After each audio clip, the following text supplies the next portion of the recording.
Hello students, it's Samrada ma'am here. Welcome to my YouTube channel Made Commerce Easy.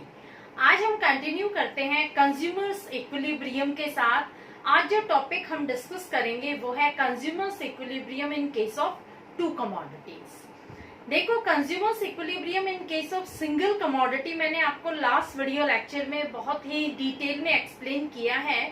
आज मैं आपको समझाऊंगी consumer's equilibrium in case of two commodities. क्या होता है consumer's equilibrium in case of two commodities? देखो, जब consumer अपनी मनी इनकम दो कमोडिटीज पर स्पेंड करता है और उसे मैक्सिमम सेटिस्फैक्शन डिराइव होता है, तो उसे हम कहते हैं consumer's equilibrium in case of two commodities. देखो, consumer's equilibrium in case of two commodities attain करने के लिए हमें दो कंडीशंस प्रिवेल करनी पड़ती है। पहली कंडीशन है marginal utility of commodity X divided by price of X is equal to marginal utility of commodity Y divided by price of Y. ये क्या होता है ये मैं अभी आपको डिटेल में एक्सप्लेन करूंगी। और जो दूसरी कंडीशन है वो है law of DMU must prevail. DMU must prevail का मतलब क्या हो गया कि MU must fall as consumption increases. इसका मतलब क्या हुआ, जैसे जैसे हम किसी भी कमोडिटी का कंजम्पशन इंक्रीज करते जाते हैं तो मार्जिनल यूटिलिटी डिक्लाइन होती जाती है।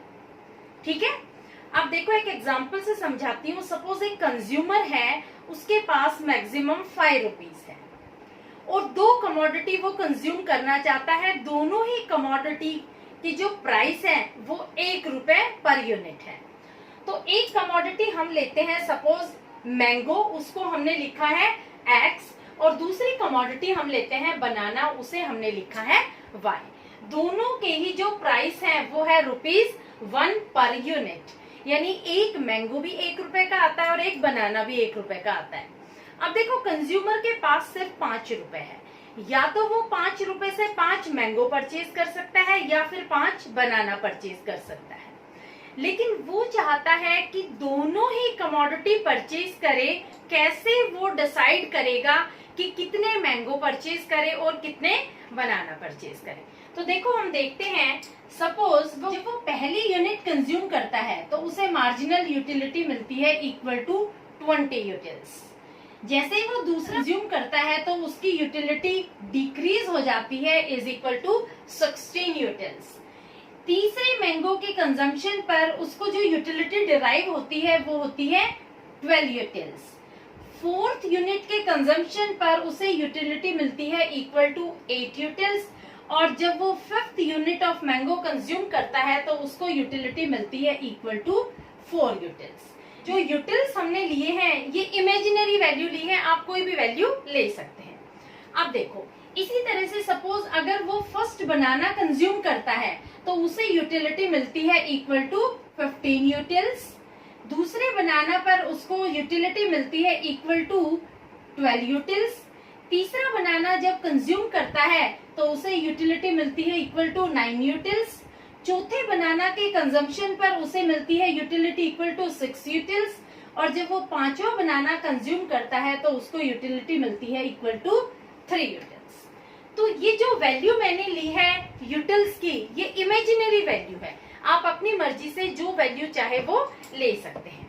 अब देखो, वो अपना कंजम्पशन जैसे जैसे बढ़ाता जा रहा है, हमारी जो मार्जिनल यूटिलिटी है वो डिक्लाइन हो रही है इन बोथ द केसेस। चाहे आप मैंगो कंज्यूम कर लो, चाहे आप बनाना कंज्यूम कर लो, हमारी यूटिलिटी दोनों ही केसेस में डिक्लाइन हो रही है। तो हमारी जो सेकंड कंडीशन है law of DMU must prevail, ये यहाँ पर सेटिस्फाई हो रही है। क्लियर, समझ में आया? जैसे जैसे हम किसी भी यूनिट का कंजम्पशन इंक्रीज करते जाते हैं, कोई भी कमोडिटी का कंजम्पशन हम बढ़ाते जाते हैं, तो उससे मिलने वाला जो सेटिस्फैक्शन है वो डिक्लाइन होना शुरू हो जाता है, वो डिक्रीज होना शुरू हो जाता है। अब देखो, सेकेंड कंडीशन तो यहाँ प्रिवेल हो रही है कि जैसे जैसे हम कंजम्पशन बढ़ाते जा रहे हैं हमारी एमयू डिक्लाइन हो रही है। तो ये कंडीशन तो यहाँ सेटिस्फाई होगी। अब देखो, हमें जो फर्स्ट कंडीशन है वो भी यहाँ पर सेटिस्फाई करनी है। वो हम कैसे सेटिस्फाई करेंगे? नेक्स्ट स्टेप में हमें marginal utility of commodity X divided by price of commodity x निकालना है। इसे हम कैसे निकालेंगे? हम अपनी मैंगो की मार्जिनल यूटिलिटी डिवाइड करेंगे उसके प्राइस से। तो देखो, जब हमने फर्स्ट मैंगो कंज्यूम किया था तो मार्जिनल यूटिलिटी मिली थी इक्वल टू 20 यूटिल्स। तो 20 को जब हम 1 से डिवाइड करेंगे तो आ जाएगा 20। इसी तरह से 16 को 1 से करेंगे तो आ जाएगा 16, फिर 12, 8 एंड 4। देखो, मैंने ₹1 लिया है आपको इजीएस्ट वे से समझाने के लिए। यहाँ आप कोई भी वैल्यू ले सकते हैं, 2, 3, व्हाटएवर इट मे बी, ठीक है। अगर आप सपोज ₹2 लेते हैं तो हम 20 को 2 से डिवाइड करेंगे तो यहाँ पर जो हमारी वैल्यू आएगी वो आएगी 10। यहाँ 16 को हम 2 से डिवाइड करेंगे तो यहाँ वैल्यू आएगी 8।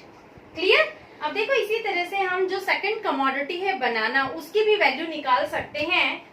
Marginal utility of banana divided by it's price. तो यहाँ पर हमें मार्जिनल यूटिलिटी फर्स्ट यूनिट की कंजम्पशन पर मिल रही है 15। तो 15 को 1 से डिवाइड करेंगे तो आएगा 15, फिर आएगा 12, 9, 6 एंड 3। क्लियर? अब हमें इन दोनों कमोडिटीज में एक ऐसा कॉम्बिनेशन देखना है जहां दोनों की वैल्यू इक्वल हो। तो देखो, यहाँ अगर हमारी 20 वैल्यू है तो यहाँ 15 है, ये अनइक्वल है। यहाँ अगर 16 है तो यहाँ 12 है, तो यहाँ कोई मैचिंग नहीं है। अब देखो, यहाँ 12 है और यहाँ पे 12 है, यानी ये कॉम्बिनेशन जो दोनों का बन रहा है ये एक दूसरे से मैच कर रहा है। यहाँ भी 12 वैल्यू आ रही है और यहाँ भी 12 वैल्यू है।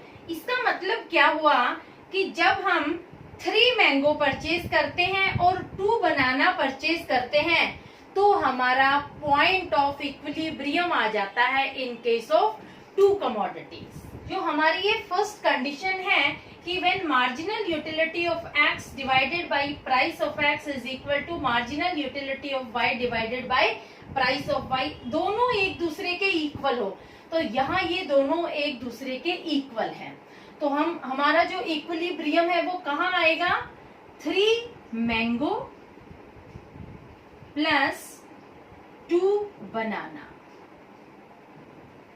समझ में आया? तो ये आ जाएगा point of equilibrium in case of 2 commodities. यानी हमें जो मैक्सिमम सेटिस्फैक्शन मिलेगा 5 रुपए खर्च करके इन दोनों कमोडिटी को परचेज करके, तो हमें 3 मैंगो परचेज करने हैं और 2 बनाना परचेज करने हैं, तभी हमें मैक्सिमम सेटिस्फैक्शन डिराइव होगा। जो हमारी टोटल यूटिल्स बनती है, देखो यहाँ 20 प्लस 16 प्लस 12 प्लस 15 प्लस 12, तो ये टोटल हो जाती है 75 यूटिल्स। ये हमारा जो टोटल सेटिस्फैक्शन है ऑफ 75 यूटिल्स, ये किस कॉम्बिनेशन पर बनेगा? जब हम 3 मैंगो परचेज करेंगे और 2 बनाना परचेज करेंगे। अगर इस कॉम्बिनेशन को हम डिस्टर्ब कर देते हैं, अगर हम सपोज 3 बनाना परचेज करते हैं, 2 मैंगो परचेज करते हैं, तो हमारा जो इक्विलिब्रियम पोजीशन है वो नहीं आएगी। हमें इक्विलिब्रियम कहाँ देखना है? जहां हमारा ये मैचिंग पॉइंट हो, दोनों की वैल्यू कहीं ना कहीं मैच होगी। देखो, और कहीं भी मैच नहीं हो रही है। कहीं 20 दिख रहा है आपको इस लाइन में? नहीं है। कहीं 16 दिख रहा है? नहीं है। कहीं 8 दिख रहा है? नहीं है। 4 है? नहीं है। इसी तरह से ये पॉइंट भी अगर आप देखेंगे तो कहीं भी मैचिंग नहीं मिलेगी। सिर्फ एक 12 नंबर ही ऐसा है जो एक दूसरे से मैच कर रहा है। तो 12 नंबर पर हमने क्या देखा कि हमने जो मैंगो परचेज किए थे वो 3 यूनिट्स थी हमारी। ये देखो, 3 पर 12 है और यहाँ जो 12 आ रहा है ये 2 पर आ रहा है। यानी इसका मतलब ये होता है कि हम 3 मैंगो परचेज करेंगे और 2 बनाना परचेज करेंगे तो हमारी फर्स्ट कंडीशन है ये अप्लाई हो जाएगी और हमारा पॉइंट ऑफ इक्विलिब्रियम हमें अटेन हो जाएगा। अब देखो, कई बार सिचुएशन डिफरेंट होती है। कैसे कि हमें इक्विलिब्रियम अटेन नहीं होता है। जैसे यहाँ marginal utility of x divided by price of x is greater than marginal utility of y divided by price of y। इसका मतलब क्या हुआ कि हमने एक्स जो कमोडिटी एज्यूम करी थी वो थी हमारी मैंगो, और दूसरी जो वाई कमोडिटी थी वो थी बनाना। यानी मैंगो कंज्यूम करने से हमें ज्यादा सेटिस्फेक्शन मिल रहा है इन कंपैरिजन ऑफ बनाना। तो हम यहाँ इक्विलिब्रियम लाने के लिए क्या करेंगे?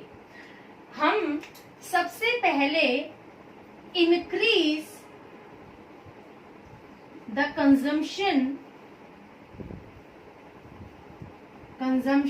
ऑफ कमोडिटी एक्स, और दूसरा पॉइंट क्या हो जाएगा? डिक्रीज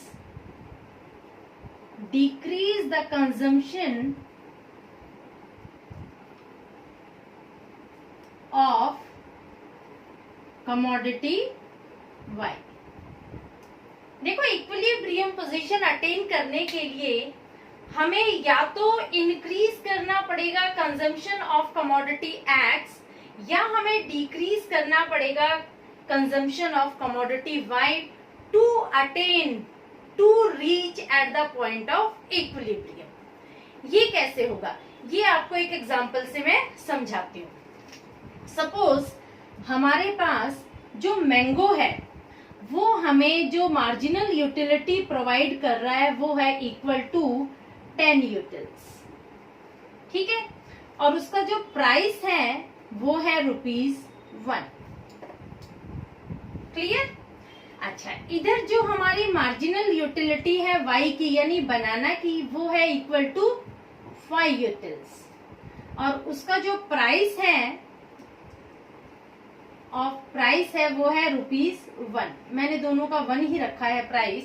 जब हम ₹1 खर्च करते हैं मैंगो के कंजम्पशन में तो हमें यूटिलिटी मिलती है इक्वल टू 10, और ₹1 खर्च करते हैं बनाना के कंजम्पशन में तो यूटिलिटी मिलती है इक्वल टू 5 यूटिल्स। यहाँ पर हमारी कंडीशन अप्लाई नहीं हो रही क्योंकि marginal utility of commodity X divided by price of x, तो क्या करेंगे यहाँ 10 डिवाइडेड बाई 1। दूसरा marginal utility of y divided by price of y यानी 5 डिवाइडेड बाई 1। तो यहाँ पर क्या आ जाएगा? जो 10 है इट इज ग्रेटर देन 5।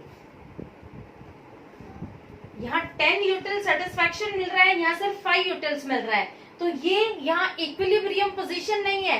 तो इक्विलिब्रियम पोजीशन पर पहुंचने के लिए हम क्या करेंगे कि मैंगो का कंजम्पशन बढ़ाना शुरू कर देंगे। जब हम मैंगो का कंजम्पशन बढ़ाएंगे तो हमारी मार्जिनल यूटिलिटी 10 से डिक्लाइन होनी शुरू हो जाएगी। देखो 10 से डिक्लाइन होकर के वो हो जाएगी 9, फिर 9 से डिक्लाइन होकर हो जाएगी 8, 8 से डिक्लाइन हो जाएगी फिर हो जाएगी 7, फिर वो डिक्लाइन होगी और हो जाएगी 6।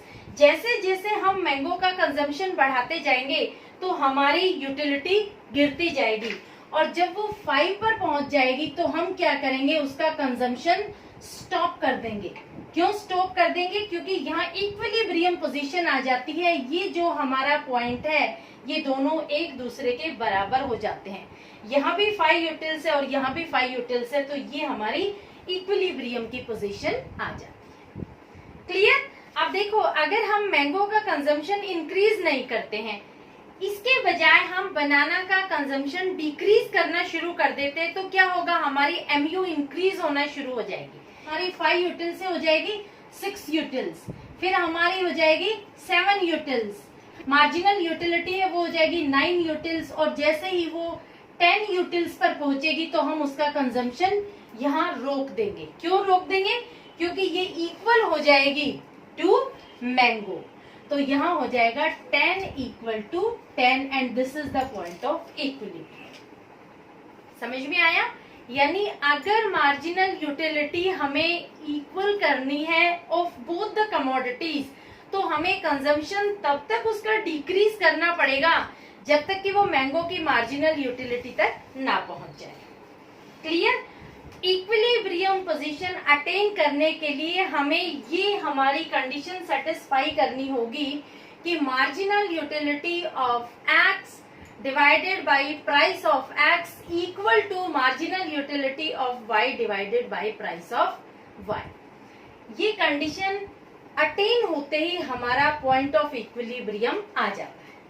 तो ये दोनों कंडीशन देखो क्लियर हो जाती है। अगर हम कंजम्पशन कमोडिटी एक्स का इंक्रीज करते हैं तो भी हमें इक्विलिब्रियम अटेन हो जाएगा, और अगर हम सेकंड कमोडिटी का कंजम्पशन डिक्रीज करते हैं तो भी हमें इक्विलिब्रियम अटेन हो जाएगा। Hopefully you must have understood it. Like, subscribe and share my video.